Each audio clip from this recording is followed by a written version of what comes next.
Bonjour tout le monde, j'espère que vous allez bien. Dans la vidéo d'aujourd'hui, je vais tenter de vous expliquer la différence entre tous les sigles que l'on peut entendre, que ce soit en licence, en master, lorsqu'on se destine en fait au métier de professeur des écoles, tout ce qui est PAI, PPS, PPRE, PAP, les conseils, les équipes et compagnie, tous les sigles en fait qu'on entend sans forcément savoir à quoi ils correspondent. Donc j'espère que la vidéo sera claire. Je vous invite déjà à me rejoindre sur Instagram, je vous mets mon pseudo ici parce que je partage beaucoup d'informations et je suis très facilement joignable si jamais vous avez des questions sur le CRPE, sur l'année de professeur des écoles stagiaires, etc. J'y réponds très volontiers, donc on commence tout de suite. Alors en première partie on va parler de tout ce qui est projet, donc tout ce qu'on peut mettre en place pour les élèves, donc tout ce qui commence par P, donc projet. PAI, PPS, PPRE, PAP sont les 4 projets. Ce sont des choses que l'on peut mettre en place ou tout seul ou avec une équipe, etc. qui sont là dans le but d'aider l'élève en fait. Il y a différents grades, ils sont pas tous faits par le professeur des écoles, ils sont pas tous demandés par le professeur des écoles, donc je vais essayer de vous expliquer tout ça assez simplement. Alors, on a tout d'abord le PAI. Le PAI, ça veut dire projet d'accueil individualisé. J'ai ma feuille juste à côté au cas où j'ai un petit trou.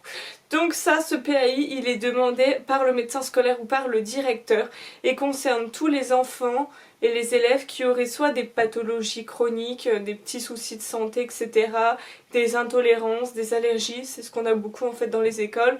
Tous les élèves qui seraient allergiques ou intolérants à quelque chose, parce qu'il faut savoir que on doit être au courant, bien sûr, évidemment, parce que si ça arrive, voilà. Et il y a des enfants pour lesquels, voilà, je sais pas moi, ils sont allergiques, je vais dire une bêtise, mais à l'arachide. Et on a dans la classe, en fait, on doit faire une feuille avec, donc qui a été faite par le médecin scolaire, avec donc sa pathologie et qu'est-ce qu'on doit faire en cas d'urgence.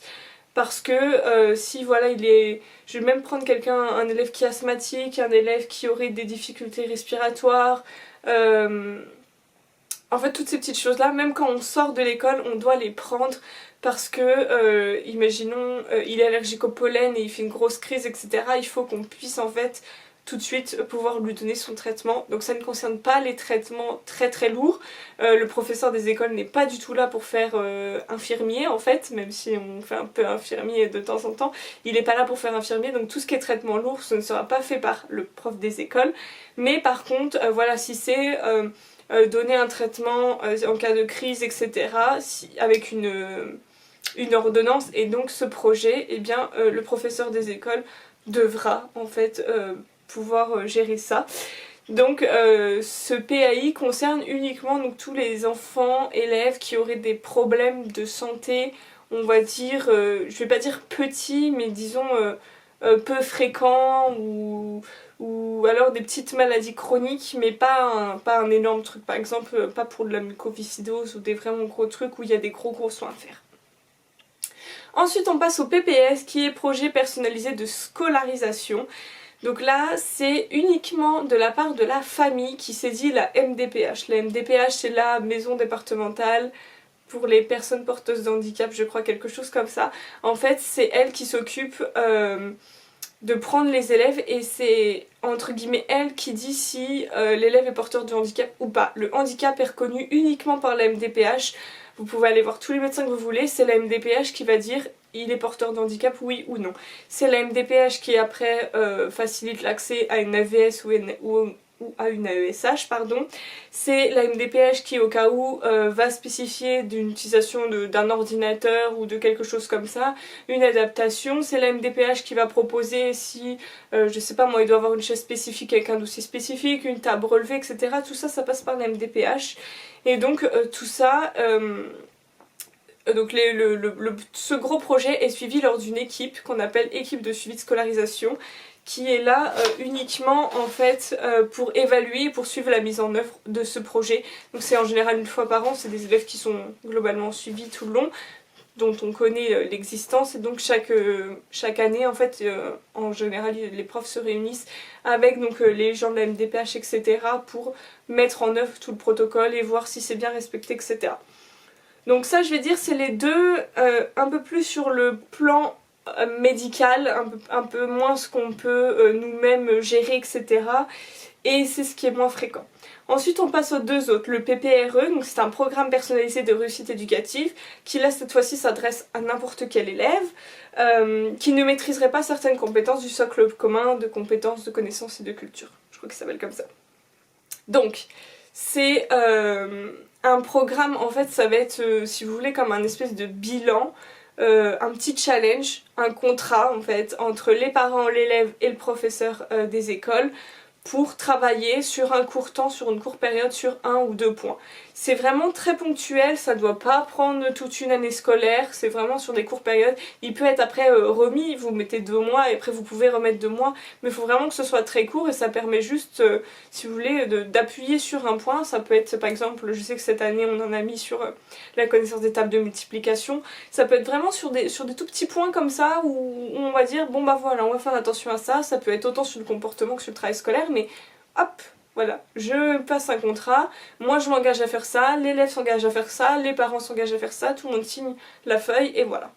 Et puis on se revoit à la fin pour voir le bilan, pour voir les effets ou non. Donc ça c'est quelque chose de très très ponctuel. Ensuite, on a le PAP qui s'appelle plan d'accompagnement personnalisé. Là, c'est vraiment pour tout ce qui est troubles d'apprentissage. Donc c'est au-dessus du PPRE. C'est en général quand le PPRE n'a pas suffi. Il faut savoir que le PAP, on peut le demander à partir des classes de CM, donc genre du cycle 3. Avant, je crois qu'on peut l'envoyer mais on n'a pas de réponse, enfin en tout cas ce que j'ai compris ça se fait qu'à partir du cycle 3 et là c'est quelque chose en fait, c'est un dossier qu'on remplit qui est assez imposant où on note de 1 à 4 les compétences, donc avec je crois non maîtrise, maîtrise avec aide, maîtrise partielle, maîtrise totale et on note en fait de 1 à 4 sur plein de critères différents en fait. On note de 1 à 4, on met nos commentaires, on joint tout ce qui va être certificat d'orthophoniste, d'orthoptiste, peut-être de kinésithérapeute, de psychologue, etc. On envoie tout ça au médecin scolaire et après, en gros, ça permet de spécifier des aménagements qu'on fait. Ça rend officiel ce qu'on fait. Ça n'empêche pas d'en faire avant, évidemment, en CP, CE1, CE2, même avant, de faire des aménagements, mais là, ça les rend entre guillemets légitime. Ça veut dire que ça va être écrit quelque part que cet enfant il va avoir de l'adaptation. Donc faut pas s'attendre à un truc miraculeux, ils vont, voilà, en général, moi, les deux que j'ai vus, ils ont renvoyé les documents en fait en disant bah il fallait faire ça, ça, ça, et en gros c'est ce qu'on avait déjà dit qu'on était en train de faire. Mais ça spécifie, ça veut dire que officiellement il est déclaré comme ayant une aide ou ayant des troubles de l'apprentissage en fait. Donc ça peut être, voilà, on écrit à sa place, ça peut être on utilise des photocopies plus grosses, on change la police d'écriture, ça peut être on le met devant, on rajoute du temps supplémentaire, des supports supplémentaires, ça peut être plein de choses mais qui vont être spécifiés. Et ça permet, je crois à l'école ça change pas trop, mais au collège-lycée c'est ce qui peut permettre après de demander des temps, des cartons supplémentaires en fait lors des épreuves pour avoir un peu plus de temps. Et ça se demande déjà en fait dès l'élémentaire, même si pour l'instant, enfin je veux dire, j'ai pas attendu un PAP pour adapter pour mes élèves, mais ça rend officiellement, enfin oui ça rend officiel le truc, et donc après pour plus tard, et bien ça peut être une preuve supplémentaire sur le fait qu'il ait besoin d'un tiers-temps, d'un quart-temps, etc. Donc ça peut être demandé en conseil de classe, en conseil des maîtres, de la part des parents, voilà, tout ça c'est vraiment quand il y a vraiment un trouble de l'apprentissage et c'est pas juste une ou deux notions qui ne sont pas maîtrisées, sinon c'est le PPRE qui prend le truc. Il faut savoir que du moment qu'on met un PAP en place, le PPRE il saute, puisque du coup en fait ça prend la place comme c'est supérieur. Voilà pour tout ce qui est projet de réussite des élèves. On va passer à tout ce qui est équipe, et puis si d'autres vidéos complémentaires vous intéressent, n'oubliez pas de me le dire soit en commentaire soit sur Instagram. Donc on va parler de tout ce qui est conseil équipe. Donc on a le conseil de cycle. Là le conseil de cycle est normalement composé des enseignants du même cycle. Quand c'est des petites écoles, ça devient un conseil des maîtres avec tout le monde, mais sinon c'est un conseil de cycle. Donc par exemple le maître de CP, de CE1, de CE2, ou j'en sais rien moi, la maîtresse de CEM1, la maîtresse de CM2, etc. Et ça c'est pour parler spécifiquement des progressions des enfants, donc voilà, de chaque élève, qu'est-ce qui se passe, qu'est-ce qu'on a mis en place, quelles sont ses difficultés, quelles sont ses réussites. Et c'est également ce qui peut permettre de voir si on fait un maintien ou si on fait passer un élève d'une classe à l'autre ou si on le maintient dans sa classe. Ça peut également aussi permettre le partage de disciplines, par exemple en sciences, en cycle 3, on a telle chose, telle chose, telle chose. Soit on se met d'accord et on dit moi je ferai ça en CM1, toi tu fais ça en CM2, soit on commence tout en CM1 et tout est repris en CM2. Enfin c'est ce qui peut permettre en fait de partager en fait le programme dans le cycle et qui peut permettre de mieux gérer la progression des enfants, parce que soit on est avec des enseignants qui l'ont déjà eu, soit on va être avec des enseignants qui l'auront l'année prochaine et donc ça permet un meilleur suivi des élèves. Le conseil des maîtres, donc c'est avec le directeur et tous les enseignants de l'école, et là c'est pour tout ce qui est en gros globalement l'organisation de l'école, les sorties scolaires, etc.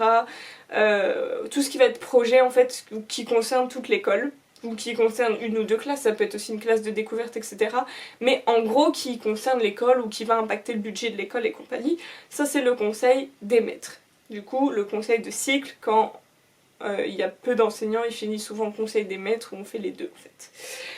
Ensuite, on a le conseil d'école. Alors là, il est composé de plein de monde. On a des parents d'élèves, tous les professeurs, le directeur, le maire ou un représentant de la mairie, le DDEN, alors je sais plus ce qu'il veut dire, je crois qu'il veut dire délégué départemental de l'éducation nationale. C'est une personne bénévole qui... c'est mon enceinte, c'est une personne bénévole qui s'engage en fait à suivre l'école, à suivre vos projets, qui peut aider les enseignants à mettre en place des projets ou à avoir des... ou qui peut servir de tampon en fait entre les enseignants et les parents. C'est pas du tout obligatoire, il n'y en a pas du tout dans toutes les écoles puisque c'est bénévole. Mais dans certaines écoles, il existe un DDEN et dans ce cas-là, il peut être confié.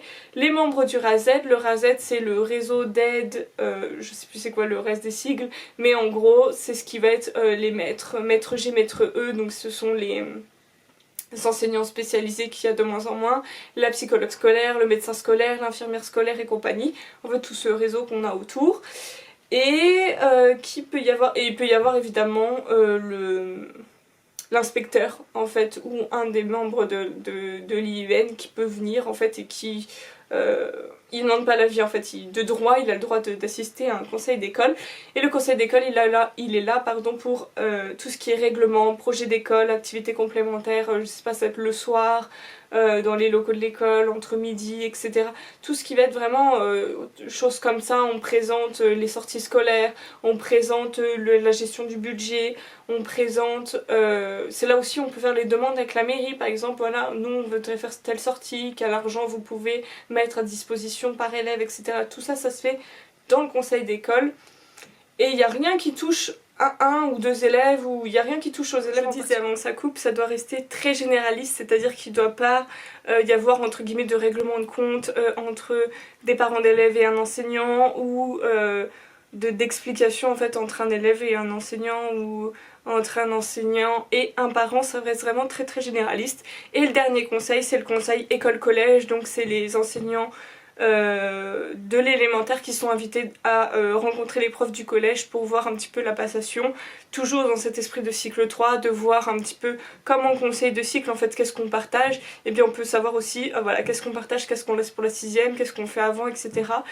Il n'y a pas tous les profs de collège qui sont présents, j'en ai personnellement pas encore fait, mais je sais qu'il n'y a pas tous les profs de collège qui sont présents parce que je crois qu'ils ne sont pas obligés d'y aller, alors que nous si, voilà, pour ce que j'ai compris.